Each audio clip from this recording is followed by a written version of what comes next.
Hello, thank you for making it through to our talk at the last day.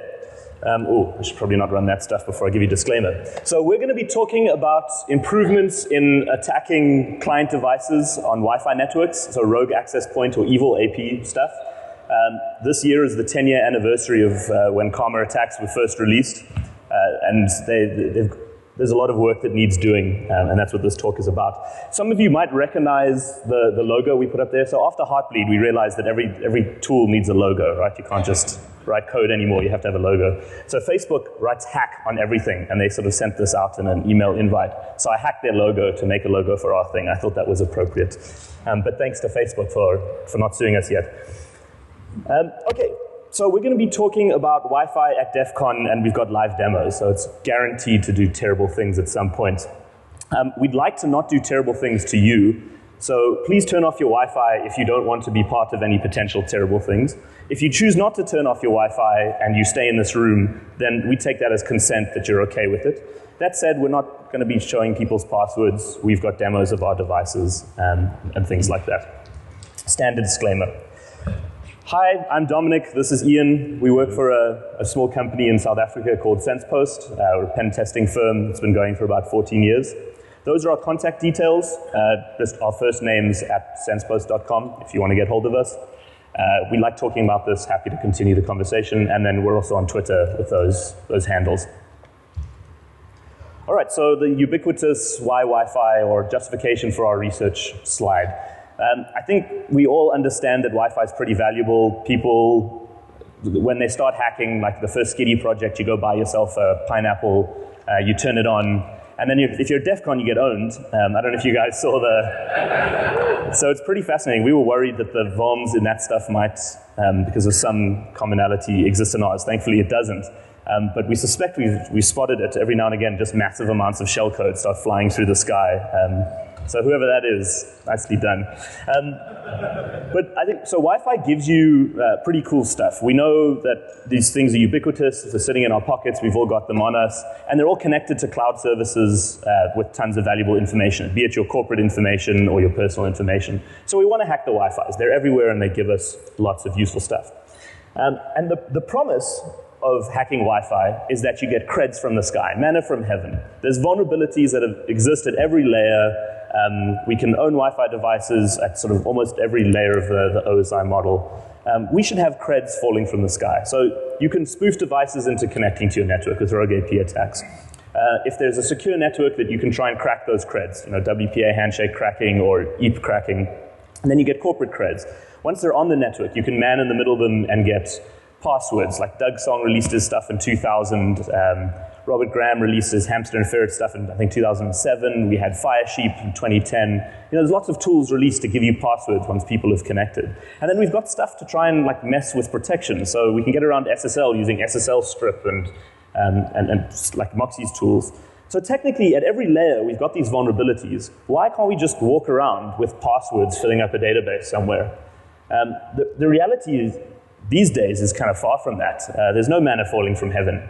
You can run this stuff and you'll get maybe the odd noob who's still checking mail over POP without certificate validation.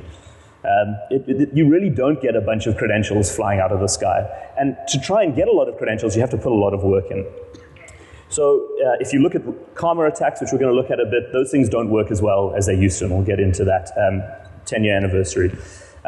Once with things like cracking WPA handshakes and cracking EAP networks, those things haven't kept up to date with our ability to crack stuff and the speed with which we can do that. If you look at the man in the middle stuff, Doug Song released DSNF in 2000, and if you want to capture MSN credentials going over MSN Messenger, then those things are great, but nobody uses MSN Messenger anymore. And then things like HSTS and certificate pinning have come along and messed with our ability to man in the middle as well. So we wanted to fix that. So we're releasing a set of tools today. We're calling the Manna Toolkit.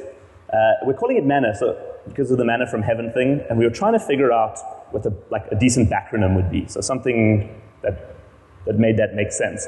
And we thought of something lame. We're like man in the middle and network attack toolkit.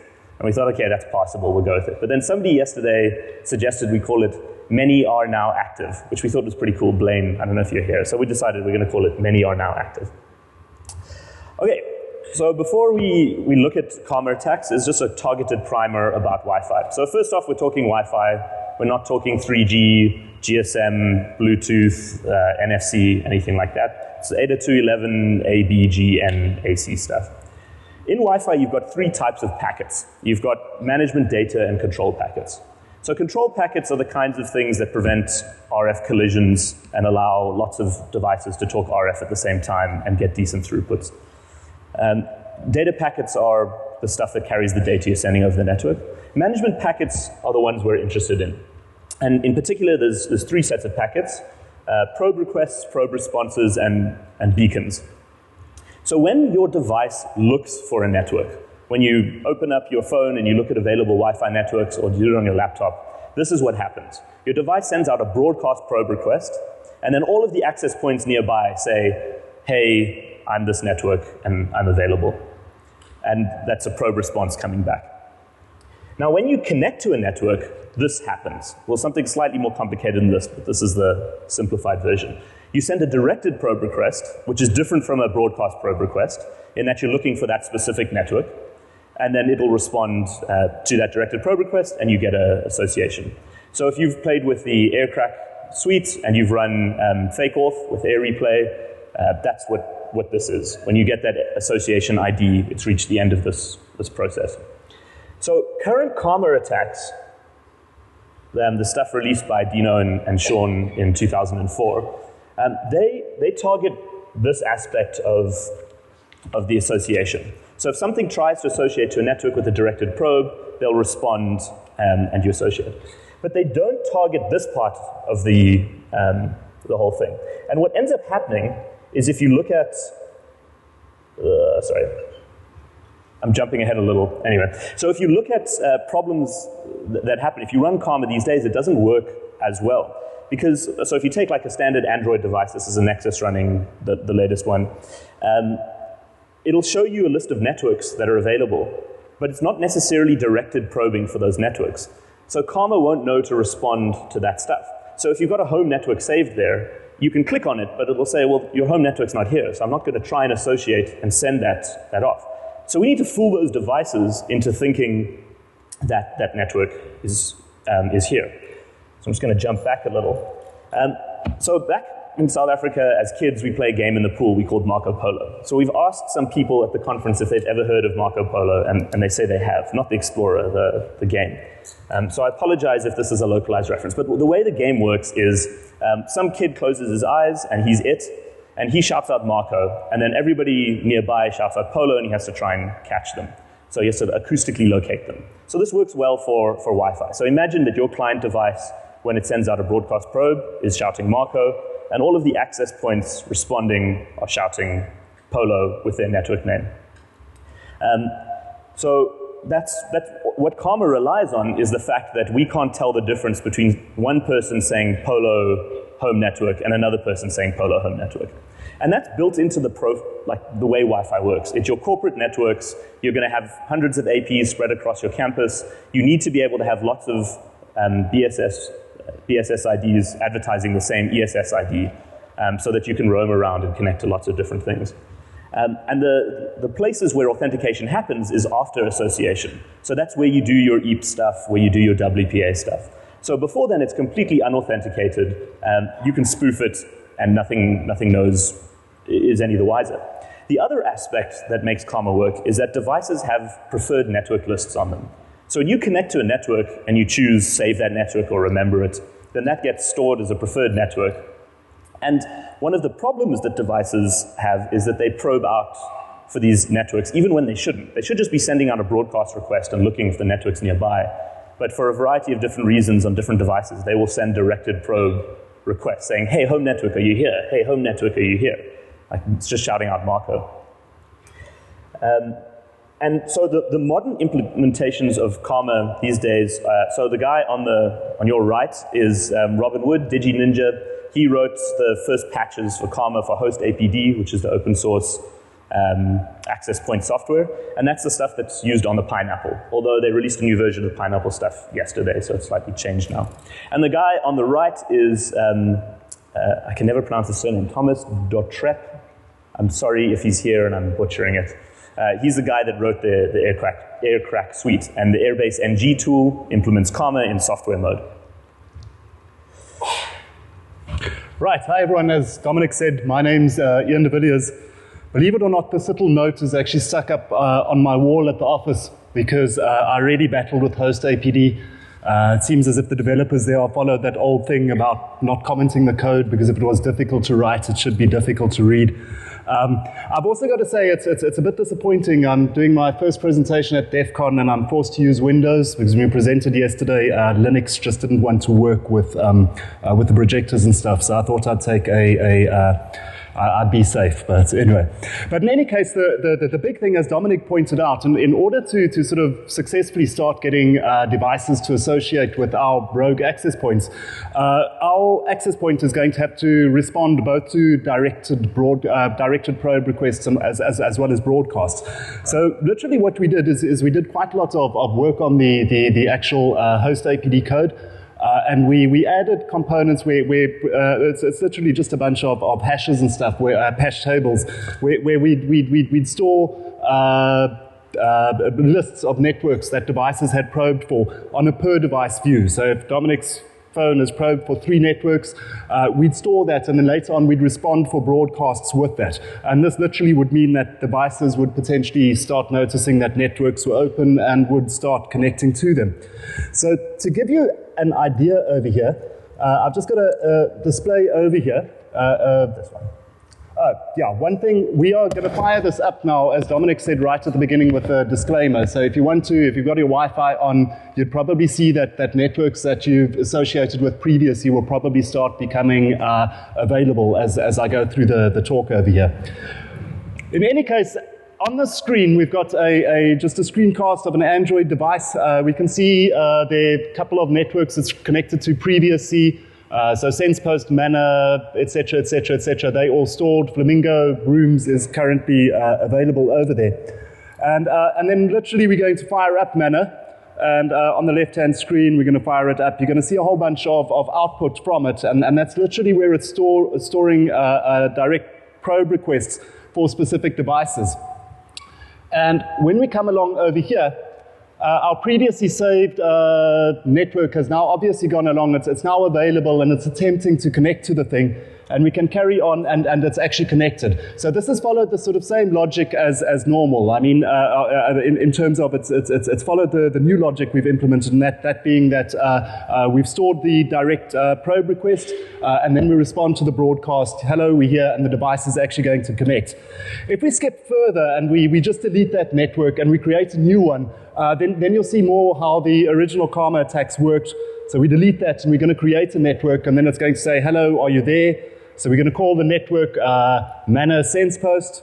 We haven't connected it to before, and we're going to connect almost immediately. So I mean, it just makes it very, very, very easy. There we go. And so we connected. Right. Sorry, I'm laughing at some of the messages some of you are choosing to send us in your network names. Thank you. All right, now the implication there is that Karma starts working much better than it used to. We're now responding to those broadcast requests based on the view of the P&L that we can build up for your device. So if you've got your Wi-Fi on now, we're not running anything malicious other than just sending out the Karma stuff. It's pretty busy at the moment, but you should see some networks specific to your device showing up. Now, one of our colleagues is sitting down in the front here, Glenn. He presented in this track yesterday around this time on practical aerial hacking and surveillance, and a toolkit that he built called Snoopy. And what Snoopy does is it looks at these probe requests that you're sending out, and it builds up a location history of where you've been. So based on your network name, if that's unique and it's been war-driven in the Wiggle database, you can find out where you are. So stuff like Snoopy and creepy-ass retailers using this to track people around and other things have led to a reduction in the number of probes, directed probes, that these devices send out. Because technically these devices don't need to send a directed probe out other than when it's actually associating to the network. So in the case of iOS, the number of probes it sends out for open networks has been dramatically reduced. And even the number of probes it sends out for hidden networks has been reduced, which I'll come back to in a moment. And in the case of Android devices, they've actually pushed a patch to WPA supplicant, which is the thing which associates to networks. to limit the number of probes that get sent out. That'll get built into Android at some point in the future. So we expect to see even fewer probes coming down the line. So while I was trying to figure out why iOS devices weren't probing for hidden networks, because that's weird, sorry. So a hidden network, it's not broadcast on the SSID. If you send out, on beacons, if you send out a broadcast probe request, it won't respond saying, hi, I'm this network. You have to know the network name and do a directed probe for that network and it'll respond. So what that means is if you've got any hidden networks in your P&L on your devices, then basically your device runs around going, hey, networky there, hey, networky there, hey, networky there. So how had Apple figured out to not do that? Like, it's impossible. And I spent a bunch of time building Faraday cages trying to see if maybe they were using location history, and then realizing that I don't know maths and can't build a Faraday cage to save my life, and tinfoil works much better. And we eventually figured out that what Apple does is if there's at least one hidden network nearby, then it'll probe for its hidden networks. But if there are no hidden networks nearby, then it won't probe for hidden networks. So easy win if you want using stuff like Snoopy, or you're trying to look for probes, or you want to make your Karma attacks work better, you must have a hidden network nearby. Right, so what we did then is we thought about this because there are a couple of things one could do. One could either run a hidden network, or we actually also thought about broadcasting hidden network frames alongside the beacon and so on and so forth. That's not implemented yet. Or alternatively, de-authing users and having them sort of rescan, which could potentially be problematic. It's really easy, but problematic from other aspects.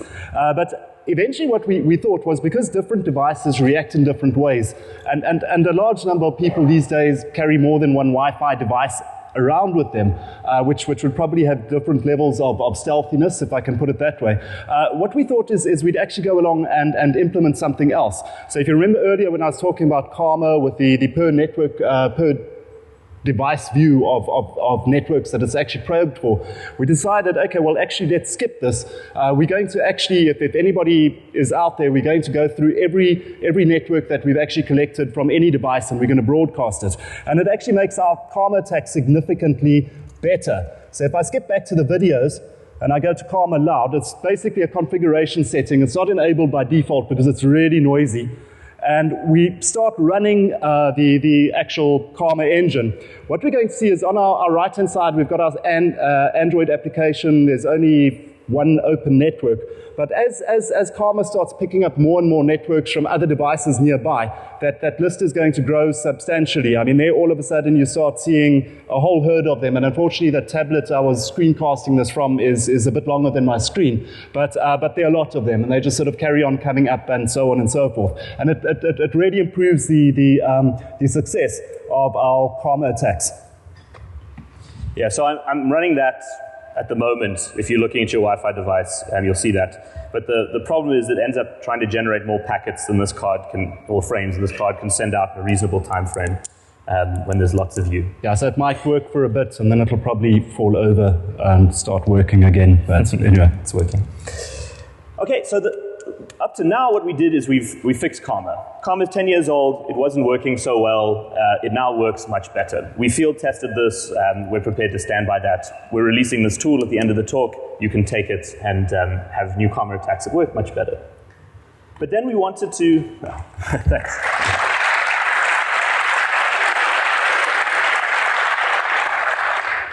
But in a fine tradition of over-promising and under-delivering, we thought, what else can we put in our DEF CON abstract that'll make it look cool? So we thought, well, let's make ridiculous claims about secure networks and then see if we can live up to them. So Karma attacks work only on open networks. You need the network to be open. Secure networks, so that's WPA networks or pre-shared key networks or stuff like 802.1x, are juicy targets. They, on the one hand, provide you credentials, and on the other hand, if you can actually get them to connect to you, you get man in the middle, the benefits of man in the middling someone. So we spent some time working on extending that. And Ian just gave me meaningful look, which makes me think that, there we go. The meaningful look meant I forgot something. So when you have a secured network in your P&L list, different devices behave in different ways. So let's say an Android device probes out for a hidden, not a hidden network, a secured network. Right now, current versions of Karma and Karma running in open mode only, our version, will send a response, but the devices match the network based on the security settings and the name. So they're not going to auto-associate to those networks. They see it as a different network. So what that means is if we want devices to automatically connect, so when they're in people's pockets, we want them to automatically connect to us. We don't want them to have to click on the network to just connect. That's not going to happen. And even if they do click on the network to connect, different devices give you funny warnings. So like on an Apple, on an OS device, it'll tell you, this used to be a WPA network, and now it's open. That's weird. Are you sure you want to continue? Android shows it as completely different networks and things like that. So we spent some time thinking about how to deal with that. Right, so one of the things I came up with was, we came up with basically is we decided if there's no certificate validation on a device, then it actually could theoretically be quite easy to get them to actually connect and look at cracking things. Now the big thing is previously people have relied on free radius written by Joshua Wright and Brad Antonovich. Hope I got that right. But what we've done is we've actually ported some patches by Brad into hostapd, so we've now got our own radius server, and so it's sort of all incorporated and so a little bit easier. So nice. Sorry, we're rather tethered over here, but anyway. But in any case, if we're looking at WPA2, etc., we've only got to capture the first two parts of the authentication and pass them off to some other cracking tool. And then what we thought we'd do is we'd actually look at automatically crack and add EAP credentials into our hostapd config. So the reason for that is, just as Dominic pointed out, is very much, firstly, we've got a radius server built into the thing, point number one. Point number two is also that you're talking normally about slightly more high-value credentials. It's not someone's WPA2 personal at home, etc., etc. It's normally going to be a corporate or something similar. Plus, you've got the benefit of actually being able to man in middle that specific device. So it makes it really, really, really juicy. So if we have a look at this, I'm going to skip through to a video over here again. And now there's a bunch of stuff happening. I've got two windows open over here. Just to explain quickly, the bottom left-hand one, and unfortunately the screen's a bit compressed, so I hope it's going to be clear enough, is where I'm going to tail our EAP users file, so we can see when users get added. The top left is the output from hostapd. I'm going to stop there a bit later as the crack and add process actually works. And on the right-hand side, we've got Android device with a secure network configured. Now, if we actually skip through this, have a look at the network config. It's mschat, identity is user, password, etc., etc. And we'll skip on ahead a bit, and now we tail the users file. It's basically pretty much the default one. I've got nothing past the final entries in that. And I just want to keep an eye on the time here because it's... So literally I've started it up now, and we'll see our device is almost immediately going to connect about now. Yeah, it's already come through. Sorry, I actually missed it. So if we have a look on the top left, we've got output from crack APD, which sort of says credentials cracked, user, PEEP, TTLS, password, and we've got a new entry in our EAP users file. And if we let it carry on, you'll see it's going to connect pretty much now. There we go, obtaining IP address, and it's now connected. Now how it all works currently is literally from hostapd is I just create a FIFO when the application starts, and I write from there. But the cracking is actually taking place using generic tools. In my case, I'm using asleep with the standard Kali, Linux, Brocu word list. And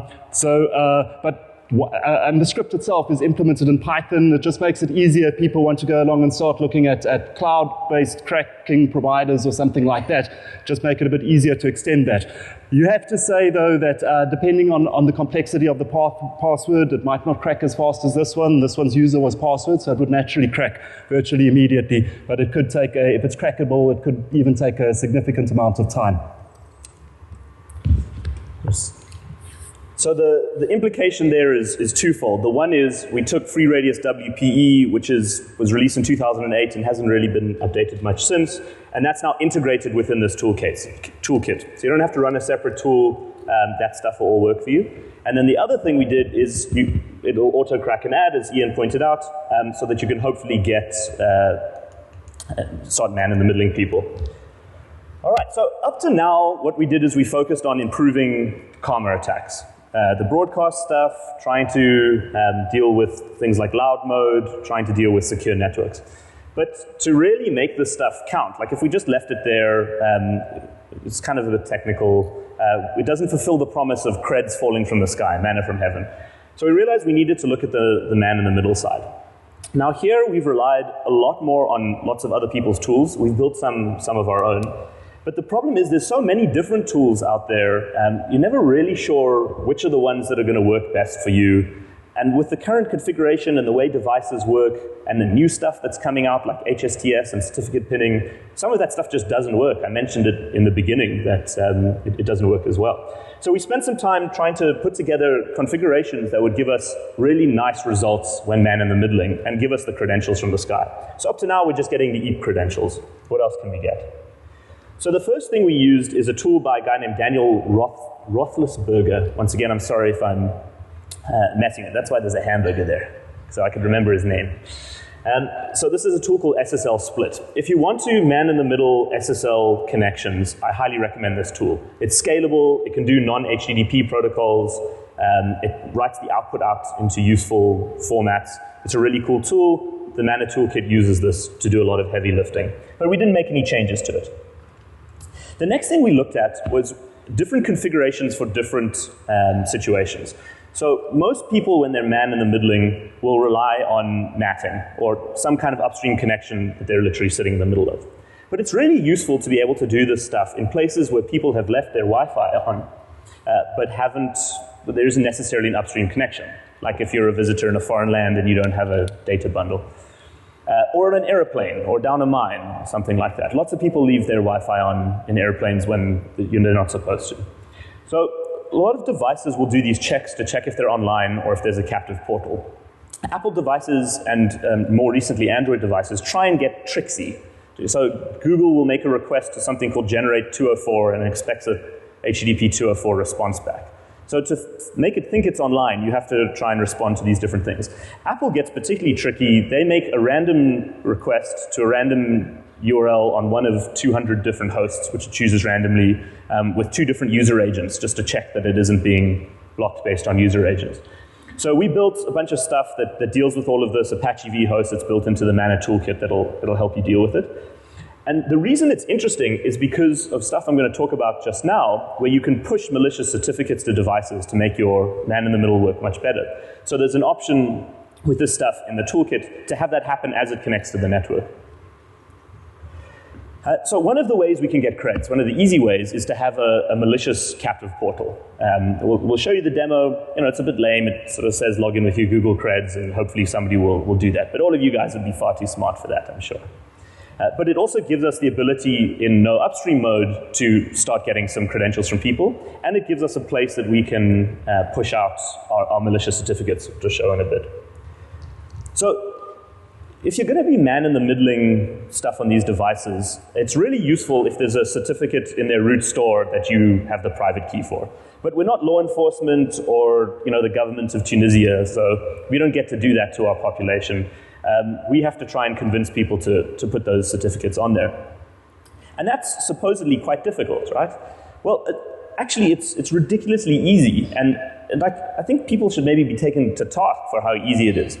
If you send an Android or an iOS device a .ser file, CER, it doesn't even have to have the right MIME type, then they will helpfully offer to add that to their root CA store, like over HTTP.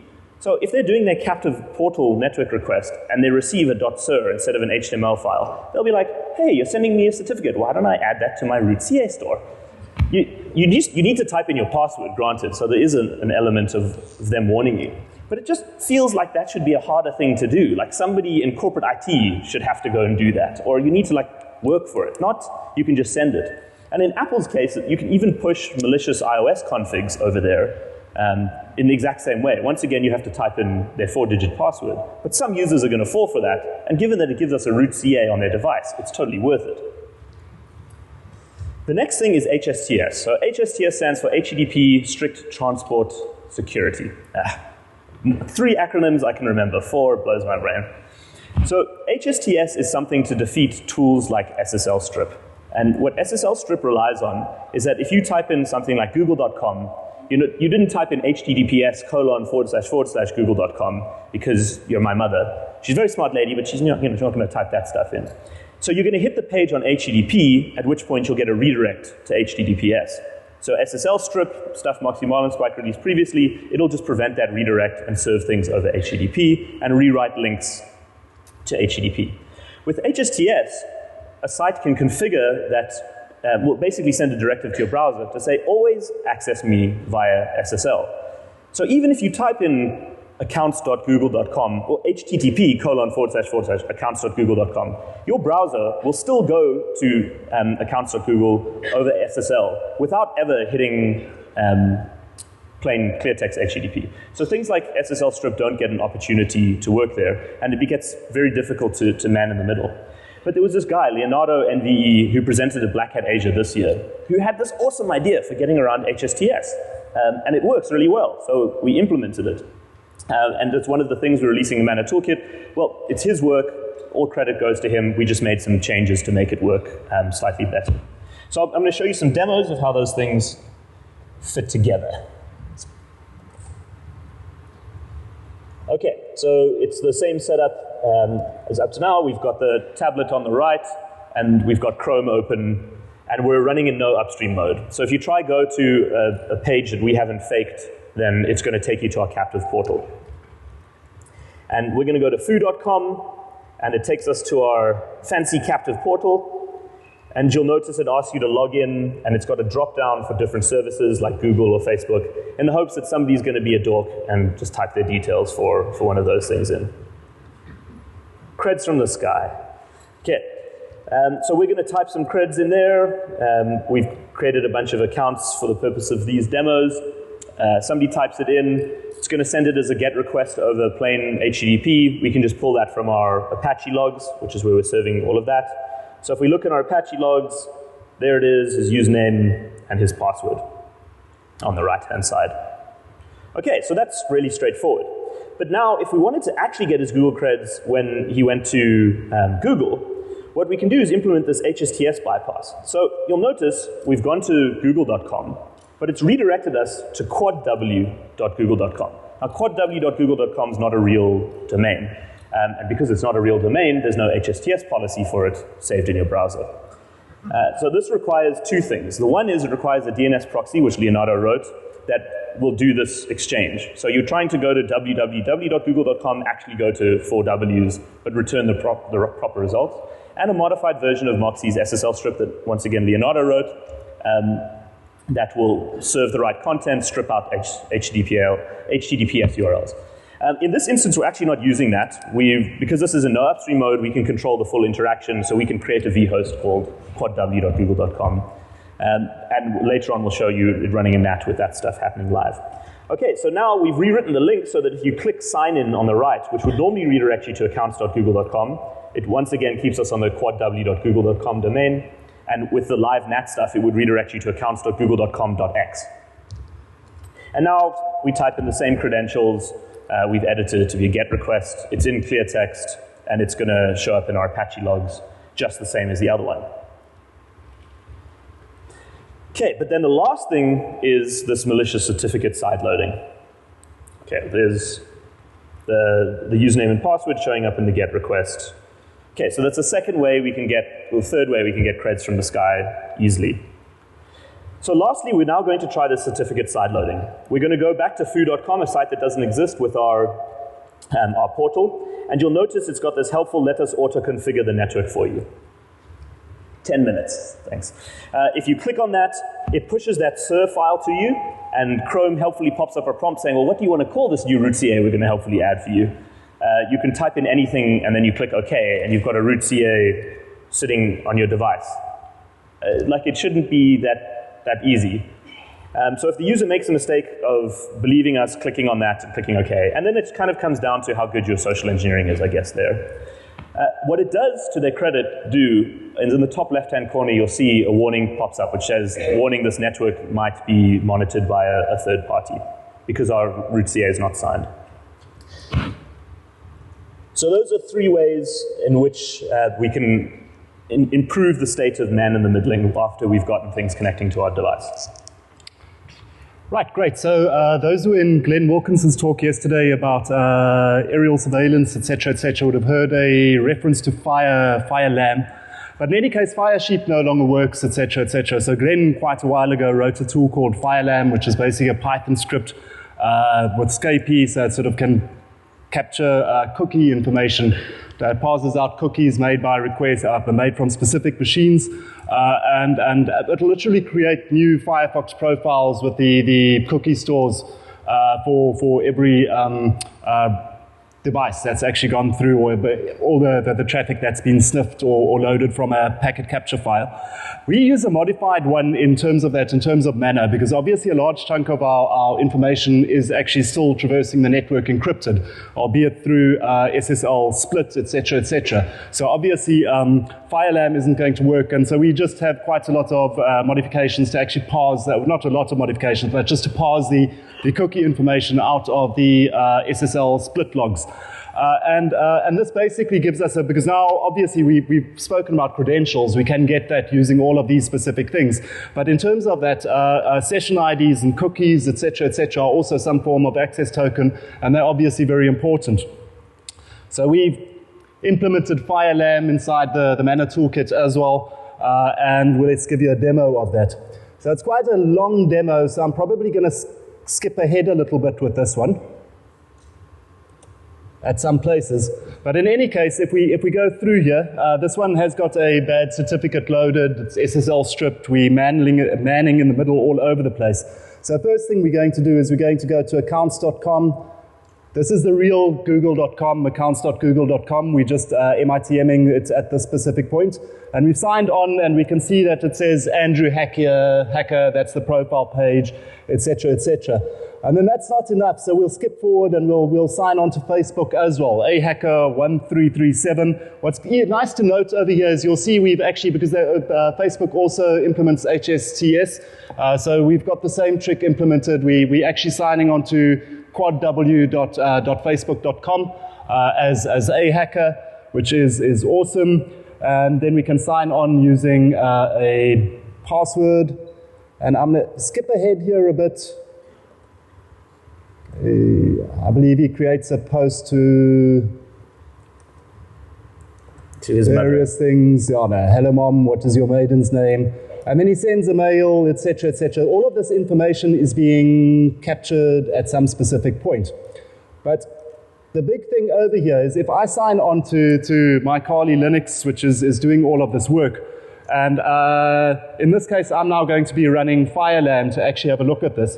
And I'm going to hit space here. You see what it's gone and done is it's created a bunch of output directories. Now all of those output directories, what Glenn implemented are actual Firefox profiles. So in my case, I'm interested in output directory number 6. So I can actually go along and just enter 6 at this point, and it's going to fire up Firefox using that actual profile, which means I'll have access to all those cookies. I'll have links to a whole bunch of pages he's actually recently visited. So let's click on accounts.google.com.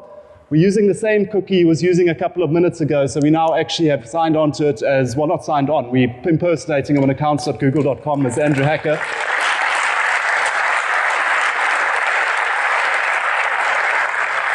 And now we can sit and go back a bit, and we'll go on to, in this case, it's strange. I mean, the host name is actually pixel.facebook.com and not tripw.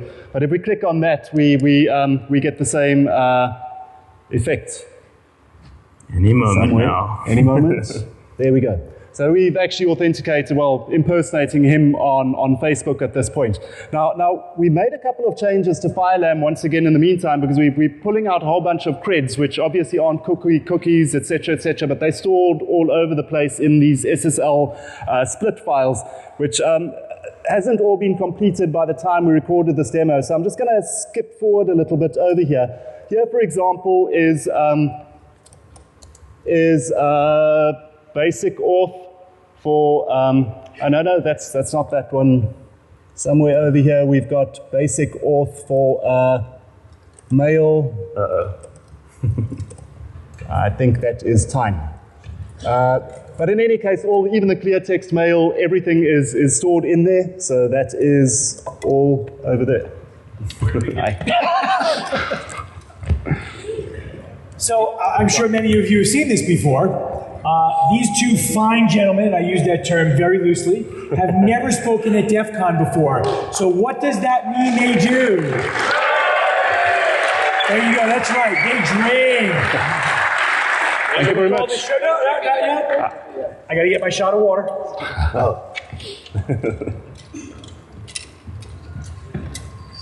So thank you so much for joining us, and congratulations for our first timers. And everyone give them a huge, huge round of applause. Thank you very much. Cheers. Thanks. Cheers. Yes. All right, feel free to go about your business. Hey, they're not done yet. Feel free to go about your business. Thank you. Okay, so somebody was shouting, where can we get it? We haven't posted the code up there yet. We just need to switch it over to the public repositories, but they'll all be there. So you can see there's a ton of tools that we messed with. So Manna is the main thing that ties it all together. The others are tools that we've written or contributed to, made changes. And then other tools like SSL Split, we're using that vanilla. There's just configurations in Manna. So the net result of all of this stuff is that we think, and we run it, it works, we get creds falling from the sky. There's still places in which people are protected, so this isn't something that's necessarily inherent. You can still run secure, but there's lots of ways in which people can make mistakes. And even though we're supposedly savvy to this, we keep catching ourselves. We forget to turn off our Wi-Fi, suddenly see your home network show up, next thing you see some of your creds coming. It can be a real pain. So if the stuff's working against us, it works even better against potential victims. So that's us. Thank you very much for your time and patience. That's where you can get the info. Thank you very much.